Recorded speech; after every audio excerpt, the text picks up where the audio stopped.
Good morning, Adam and Angela. Today I have to help my uncle bring in furniture for my basement. My parents ordered new furniture for my basement, and we got rid of most of it, the other stuff already.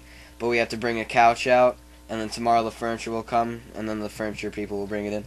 So that's exciting, isn't it? That's why it's first. Recently I've been noticing that I just have poor vocabulary, so I kind of just signed myself up for a word a day subscription online. So I think to be able to use it, I'm going to try to use at least one of these words every episode. So look out for one of those. Also, I signed myself up for an SAT question of the day. Wednesday, Eric Chesa came over, and he actually helped restring all my bass strings. You will not believe how better it sounds, and it sucked because he accidentally cut one of the strings short. It's different than guitar tuning if Angela's actually watching. But yeah, he broke the B string, which is the biggest, and they don't sell singles of those, so we ended up going to the local music store and buying a whole new pack, but it was worth it, and I thank him, if he's watching this, for doing such. Friday I went over to Alec Catone's house. We basically just set off fireworks in his backyard for no apparent reason at all.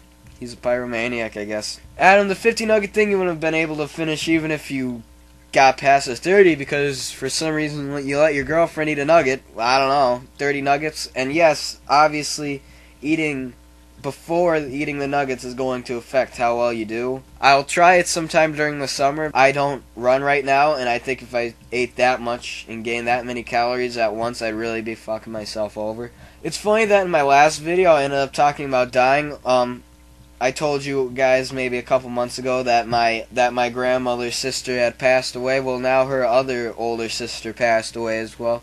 Also in her 90s, expecting to die soon, that kind of situation. It's actually going to cause me to miss school on Thursday, and I'm going to have to go after Wednesday to, viewing and stuff like that. It's not like I knew her well enough to be able to, talk about her, she was a 90-year-old that I never really visited. Now, this is the thing that, Adam, you were saying that I was going to talk about another day. About my thoughts on God and the church and everything like that. You said to go in depth about 2012. I don't think you remember us both doing that, so I'll annotate them both at the top corners there. First, I'd like to say, wow, I can't believe you really said that about atheists, dude. That's kind of ignorant of you to say, I can't believe you don't believe in something. I mean, it's easy to understand that you don't believe in something. I mean, it blows my mind that you say, come on, I can't believe you wouldn't believe in something. Evolution is proven. I don't know why you're saying they believe in evolution and evolution. I can't believe people would believe in that. I mean, that is true. It's proven. I don't know what you don't get about that. It all depends on how really you interpretate the Bible on how everything was created, It said, in the beginning, there was nothing, and then flash of light and everything like that. It depends how literally you're going to take the whole Bible. And you were also saying about the Bible that frickin', just because it's so big and they wrote about it, it's true. It's like saying that every other religious book is true just because it's writing about their God and just because it's big. I mean, you're going to read the Quran? Are you going to be Muslim now, Adam? I mean, I don't get that. Do Satanists have a holy book? I'm not exactly sure, but are you going to believe in that, too, if they do? Just because it speaks about their God and it's written about him in several hundreds of chapters? I myself am going to try to read at least this book, the whole book, the Holy Bible, one day. And, I might even try to read any other, like the Quran. Another thing, too, a lot of stuff was made up by the church, and a lot of things were taken out of by the church, Christmas during December. They really believe Jesus was born in July. I mean, that was made up by them. I'll give you a good instant on what was taken out of the Bible from the church. They took out the part where there was actually a woman that was created at the same time as Adam. But to shorten up the story, she ended up becoming a demon. That was something taken out by the church, and that's just one instant of many others. The church pick and shows just to make themselves look better. I don't think you realize it. And also, like I said, a lot of stuff is like how literally you take all these stories and everything. I mean, for Christ, you don't really truly know if, all these good deeds are true, but, they all have a good story behind them. I'll give you that they have morals and all that. Adam, you said you want to go to church twice a week to pray God, I can understand why people say, I want to go to church and pray God. I mean, my grandmother used to go every day, but what I said about her and older people being afraid of death, which is just my opinion on some people. I used to go to church every Sunday, but I just truly didn't like it, and we just kind of stopped since maybe during the summertime. And it keeps coming back and forth, like how my parents are like, oh, you should start going, and my grandmother's definitely really pushing that.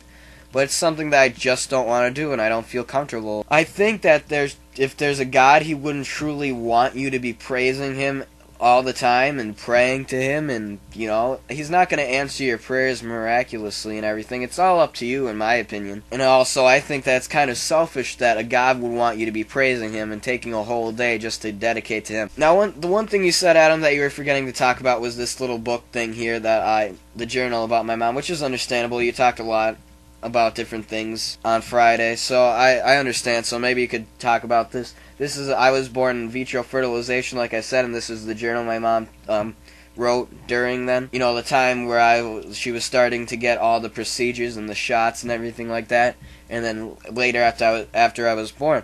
Now the thing is, I don't know exactly where it says in here, but the Catholic Church is strongly against the way I was born. Did you know that right after my mother had me, they wanted her to confess because it was a sin? Did you know that? I'm a sin. For all I know, through this belief, I could be going straight to hell just for being born this way. And, you know, this church tries to stop stem cell research. You know, that could really help people in need. Like, I'm sure stem cells could even help Mike Hales a little bit with his disability. And if stem cells help me be born. If it wasn't for that, I wouldn't be born, which the church is strongly against. In a lot of regions, it's against the law to use stem cells, just because of a lot of church activism. Not saying it was just the church, but the church had a major part in it. A lot of the wars going around in the world, too, are just because religions are against each other, you know? You would really think, because if there weren't any religions, more people would be in peace and just acknowledging that everyone should love each other no matter what, and they understand what others' beliefs are. I'm not saying that I'm an atheist. I'm just saying that I don't believe in, like, the Catholic Church's ways of teaching. Historically, there were apostles in Jesus, but, you know, a lot of these stories could not be true, and I just don't know if I believe in them. And I'm not sure if there is a God. I'm just saying that at this point in time, I believe that there could be some type of power out there. But the reason that I question it is because that there's just, you know, I just... Yep. Alright. Alright. Alright. Alright. Alright. Alright. Alright, please shut the door. I just got interrupted there, so I kind of lost my train of thought. But, that's awkward, because I don't really think they know about that. I don't even know if she realized I was recording there. But anyway, like I was saying, I don't know if I truly believe that, because I don't really have faith, because it's just, I need proof, but I understand that people are like, well, there is no proof, you just have to believe. And I understand that. I just don't have that.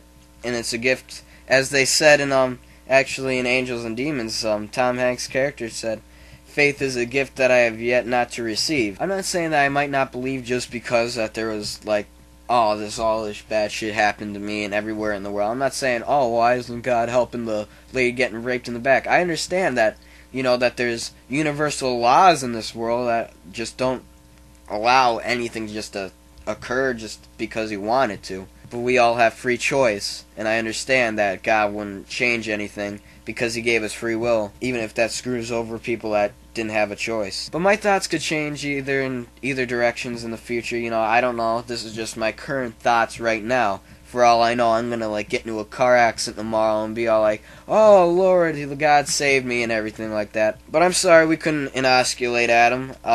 Maybe we have common ground somewhere else. And I hope you're not really too offended by what I said here today. Now you're saying, oh, you loved your childhood, Adam. I can understand why you loved your childhood. You loved your childhood, man. But I really just didn't like it, no matter what you say. Before I met you guys, I truly didn't have any friends. I really just sat at home all day and did nothing, and I had no real hobbies. You know, being overweight, people pick on you and shit. Because I didn't really have any friends, I didn't really know social habits at the time. You know, I was forced to play instruments and things that I just didn't want to do because my parents are like, oh, this is what you're going to do, you know, like playing in the Little League and everything like that, which I just didn't want. You know, my parents were kind of going through like a divorce stage for a long time, and I think that they never ended up getting divorced, but it was just a possibility. It was just a weird time in my life. And, you know, my situation with women is not currently good right now, and nor was it really that great in the past, because I've told stories many times, and you know how I feel about, the girls that I've dated in the past. A terrible situation for many years that I had to go through. I truly will never really miss my childhood. And, I'm kind of almost ready for this to be over as well. I'm ready to become an adult, I think. But this is a good time for me to build up my education and build up, my skills on instruments and talking to you guys and, finding out what I think about life and everything else like that. But seriously, man, I really appreciate you talking about what you thought. And, I will see you guys when I see you. Have a good week.